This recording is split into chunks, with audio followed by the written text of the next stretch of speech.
Magandang buhay mga katiats. Noong nakaraang episode natin ay atin ipinapakita ang ating pundo or gold reserves natin in terms of gold bars doon sa World Bank na mayroon na pala tayong 156 tons. Take note, 156 tons ka real gold bars doon sa World Bank. Kaya itong episode na ito ay part 2 at dito makikita natin ang mga bansang napakaraming gold reserves sa buong mundo. Ano nga ba ang ibig sabihin nito? Pinakamaraming gold reserves, pinakamaraming gold bars na naideposito sa World Bank. Yan ang mga bansang mayaman at makapangyarihan. Kaya tara na, atin ang panuorin ngayon ang mga bansang nangunguna sa gold reserve sa World Bank. Dito sa video ito ay makikita natin ang top 10 videos at malalaman din natin kung pangilan na ang Pilipinas ngayon sa gold bars reserve standing sa buong mundo. Kaya kung meron kayong upuan ay maupo na, sit back, relax at enjoy the video. So ito na, countries with the largest gold reserves. Number 1 dito ay United States. Meron silang 8,000 tons, 8,133. Ang pangalawa doon ay Germany. Ang Germany ay merong 3,352 tons. So wala siya sa kalahati ng United States. Napakarami talagang ano. Ang entire Yamashita treasures ay meron lamang 7,000 tons. Kung ipon-ipunin lahat yung mga ibinaon sa 175 treasure site sa buong Pilipinas, kung pag-ipunin yun ay 7,000 tons lahat ang treasure ng Yamashita ng Emperor ng Japan noong World War II. Pero ang Amerika ay merong 8,000, mas mataas pa rin siya. Ngayon merong conspiracy theory ng karamihan ng halos kalahati ng Yamashita treasures ay napunta sa US noong World War II dahil sa itong barter, usapan na hindi ikukulong ang Emperor ng Japan at ang barter diyan ay ibigay yung kalahati ng treasure, yung treasure map ibibigay sa Amerika. Kaya nangyaring medyo marami na ang nakuha ng Amerika sa Yamashita treasures. At ang naiwan sa atin ngayon, it's either 3/4 or 1/2 ng lahat ng Imperial Treasure Site. Okay, so Germany ang pangalawa. Wala sa kalahati. Tingnan natin ang pangatlo. Kung ano ang pangatlong bansa na may pinakamaraming gold bars. Ito yung Italy. Ang pangatlo, 2,451 tons. At ang pang-apat ay ang France. Russia. Ang Russia ay merong 2,332, pang-lima. At China, ayan, magkasabay lang yung dalawa na yan.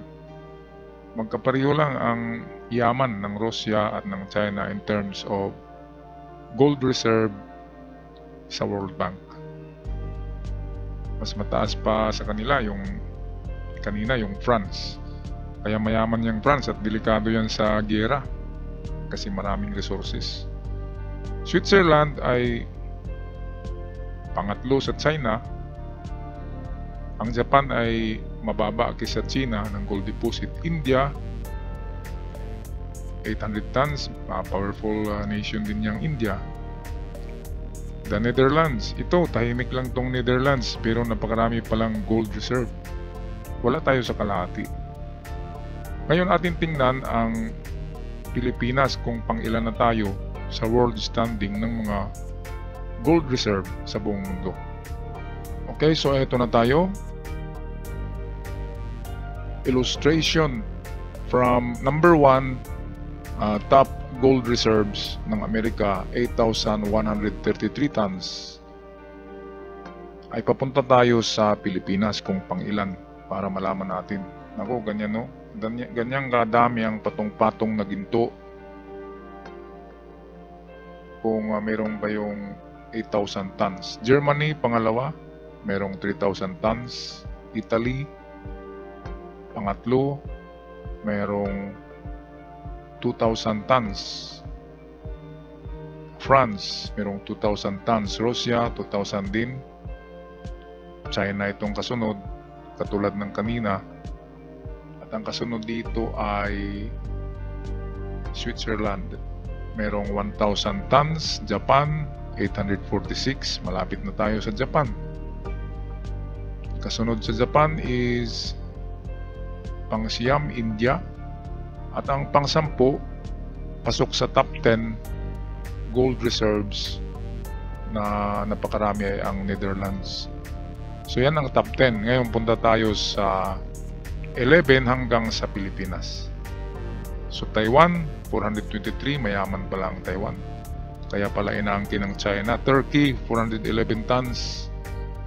Kazakhstan, yan, malapit sa Russia ito, 387 tons. Portugal, of course, mayaman ang Portugal.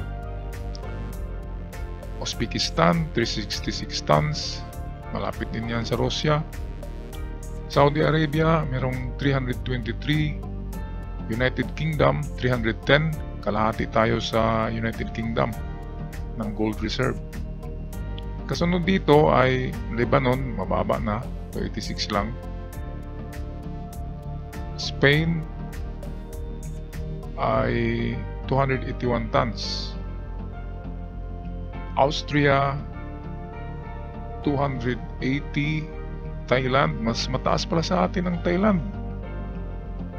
Kala ko mataas tayo sa Thailand. Poland, 229, 227. Belgium. Kaya pala mayaman na ngayon ang Thailand. Sa kanila tayo kumukuha ng ibang mga mga imports.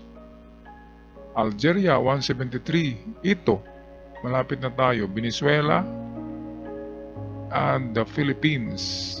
Tingnan natin ang kasunod niyan. Brazil siguro. Kulilat ang Brazil sa atin O ayan. Okay, at atin i-rewind muli. Mas mabilis lang ito na pag-rewind. Bilangin natin kung pang ilan ang Pilipinas. Number 1, US. Number 2 is Germany. Number 3, Italy. Number 4, France. Number 5, Russia. China, number 6. Number 7, Switzerland, Japan. Number 8, India. Number 9, Netherlands. Number 10. So 11 ang Taiwan, 12 ang Turkey, Kazakhstan 13, Portugal 14, 15 Uzbekistan, Saudi 16, 17 United Kingdom, 18 Lebanon, Spain 19, 20 Austria, Thailand 21, Poland 22, Belgium 23, Algeria 24, Venezuela 25, at pang 26 pala tayo mga ka-TH. 26 out of ilan bang bansa sa buong mundo? Sa aking memorya, merong 195 or 196 countries all over the world dito sa ating planeta. Kaya at least malapit tayo sa top 10. At yan ang reason kung bakit napakarami ngayon ang nagpapautang sa atin ng mga gamit sa giyera, pang-militar. Nagpapautang sa atin ang Israel, nagpapautang ang United Kingdom, ang Australia, lalo na ang Amerika, nagpapautang, at Japan. Ang China lang ang hindi nagpapautang. South Korea nagpapautang din. Kahit Malaysia nagpapautang kasi alam nila na meron tayong malaking world reserve na kayamanan. Yan yung mga ginto doon sa World Bank na mayroong 156 tons. At hindi pa yan kinukunan ng itong hindi dito kinukuha ang pambayad sa mga utang natin. Ang mga utang natin ang binabayad ay mga taxes, mga revenue natin ngayon. hindi ginagalaw yung reserve kasi yan nga ay reserve para sa kapanahonan na babagsak ekonomiya natin ay meron pa tayong madukot doon sa World Bank na napakalaking kayamanan yan, napakalaking pera. Kaya kudos to all the Filipinos. Huwag kayong malumbay kasi tayo'y dugong maharlika, tayo'y dugong mayaman. Hanggang sa muli, mga katiyats, ako'y magpaalam na. God bless.